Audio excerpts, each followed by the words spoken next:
Hello pros, and welcome to this episode of Build Like a Pro TV. Today's episode is all about company vehicles.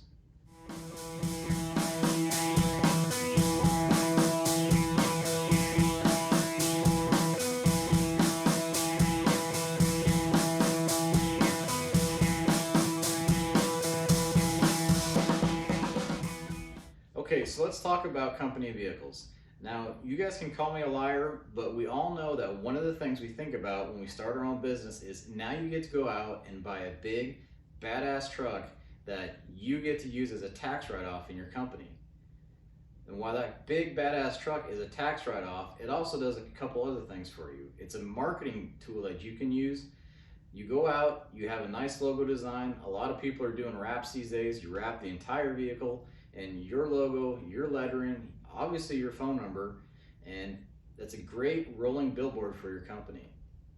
The other thing that truck does is attract future employees.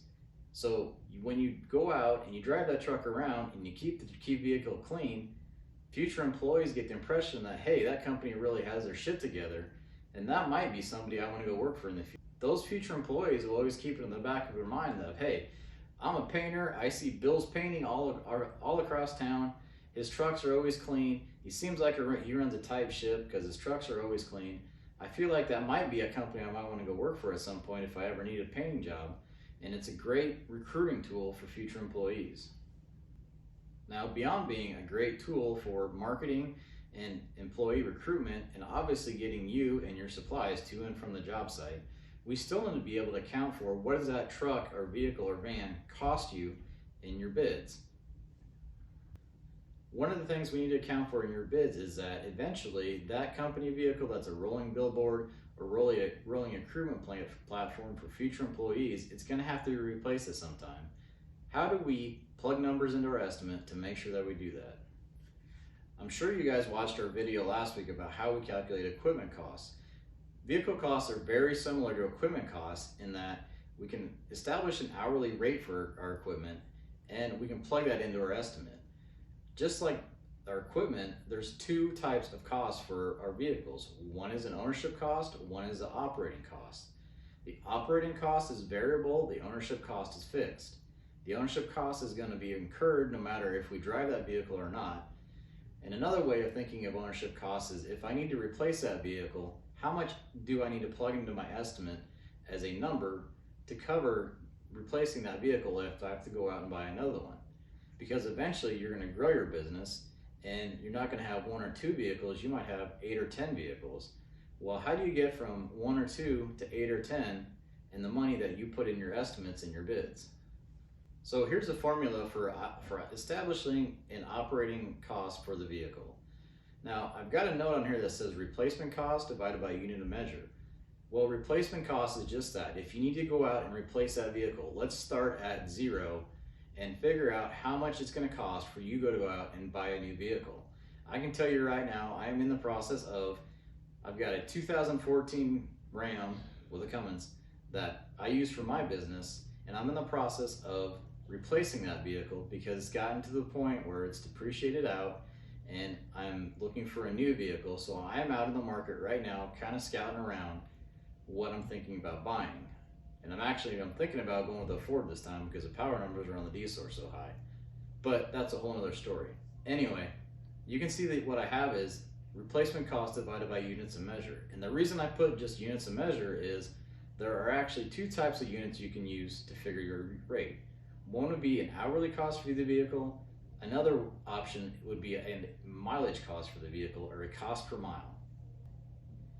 And depending on how you run your business, the cost per mile might make more sense to you, or the cost per hour will make more sense. It all depends on what you do and how you do it. So just like we talked about in our equipment cost video, there's a formula out there for figuring vehicle costs of purchase price minus the salvage value. And the salvage value is basically the money that you're going to get returned to you at the end of the useful life for you of that vehicle when you go to trade it off or just outright sell it. The reason I don't like that is because you're going to have typically a note on this vehicle that you're going to have to pay every month. Well, the bank isn't going to say, it's okay, you can pay us only a portion of this banknote every month, and then when you get to the end and you sell it, you can just pay us the rest. Well, it doesn't work that way. We're not looking at this from an accounting standpoint, which is depreciation.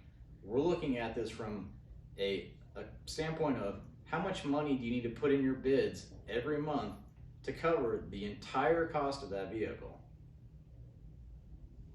Does that make sense? So just like we talked about last week with our equipment video, there are hourly operating costs associated with running a vehicle, or there can be cost per mile cost if that's the way you want to run it also. It can be cost per mile or cost per hour. I'm setting this up as cost per hour in this.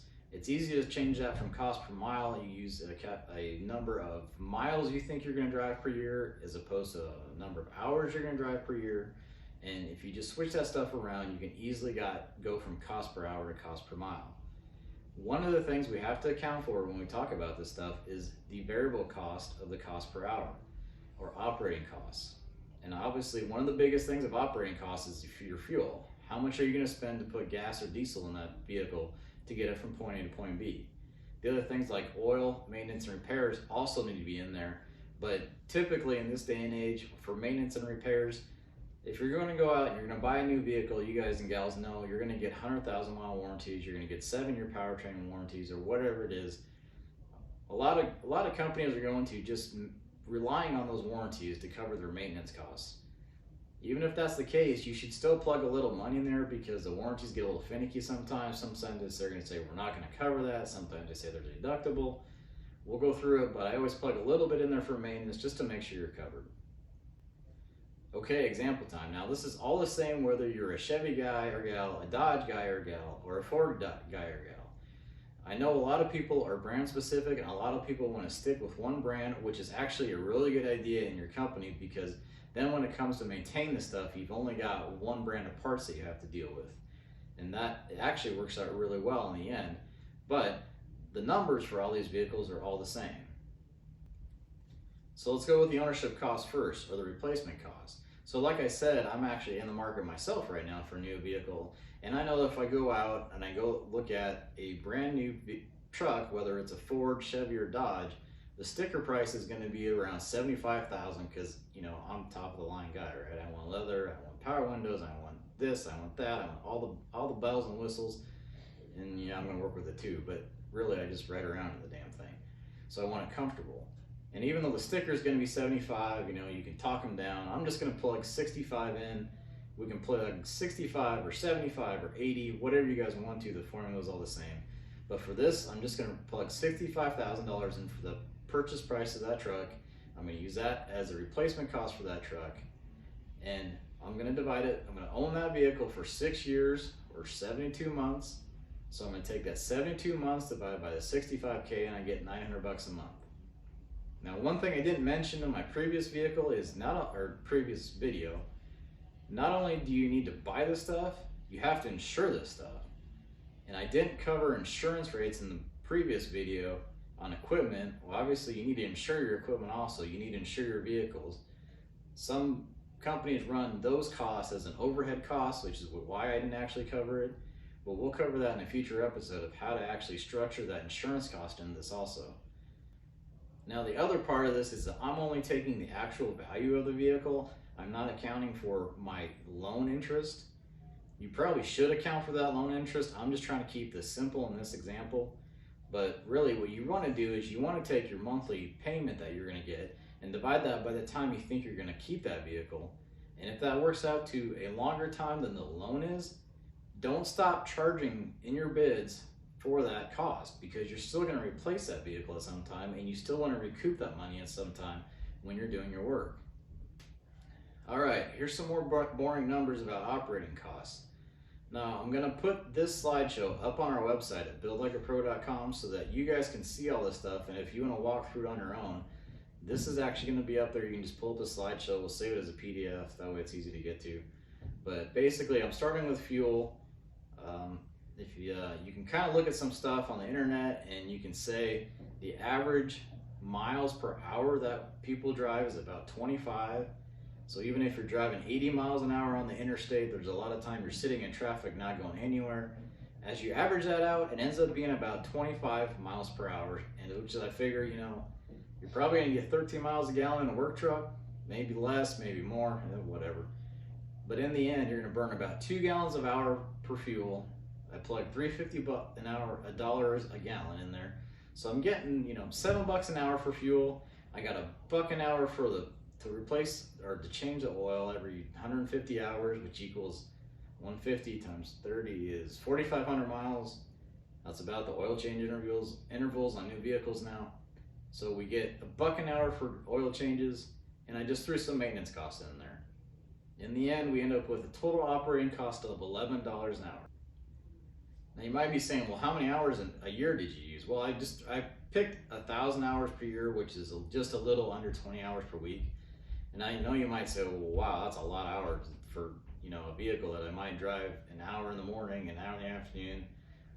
Well, you're also driving that vehicle during the day to lunch, to pick up materials, and those hours actually add up pretty fast. So 20 hours per week to be in a vehicle isn't actually that out of sight. So 1,000 hours per year is actually a pretty good number. So I'm kind of going to combine some stuff here, and when I take my hourly operating costs and I add that to my hourly ownership costs, I end up with $21 an hour for that vehicle. So going back to episode 2, we talked about how to figure labor costs. Well, let's combine something here. Let's go, how much, if I take a foreman and I put him in a pickup or a van or whatever vehicle you guys use, and I send them out to do work, how much do I combine, if I want to combine those rates, what do I need to charge for that foreman in that vehicle in my estimates? Well, we can take $35 an hour for the labor costs plus $21 an hour for the equipment costs, and we get about $56 an hour. And that's a very simple math calculation to do and say, when I go out and I send my foreman out to do work, I need to put $56 an hour in the estimate for him and his vehicle. Now, if somebody calls you up and just says, hey, I want to pay you hourly to do some of this work, just remember that $56 an hour, that's just a bare cost. It doesn't include any markup or margin that you should be charging for to run your business. So that's it for Build Like a Pro TV episode 5 this week. Next week, we're going to talk about unit pricing. Unit pricing is a very easy way to price your work, to make it easy on yourself when you go out and you do bids, of taking a unit price, measuring up how much work you're going to do, and just taking those two numbers, multiplying together, and getting a bid. As long as you do the upfront work to know what exactly your unit prices need to be, it's a great way for you guys to save time on your estimates. So check us out next week, and until then, keep building like a pro. Okay, example time. Now whether you're a Ford, Ram, or Chevy guy, these numbers are all the same, so don't at me and say, well, no, this truck costs more per hour because it's got higher maintenance costs, or blah, blah, blah. Go ahead and check out our other platforms like buildlikeapro.com. We have an Instagram page, Build Like a Pro. Facebook page, Build Like a Pro 1. Obviously, we're on Twitter at Build Like a Pro. And we also even have a LinkedIn page for Build Like a Pro. And definitely check us out on YouTube. Make sure you hit the subscribe button popping up on the screen right now. And don't forget to push that little bell so you get reminders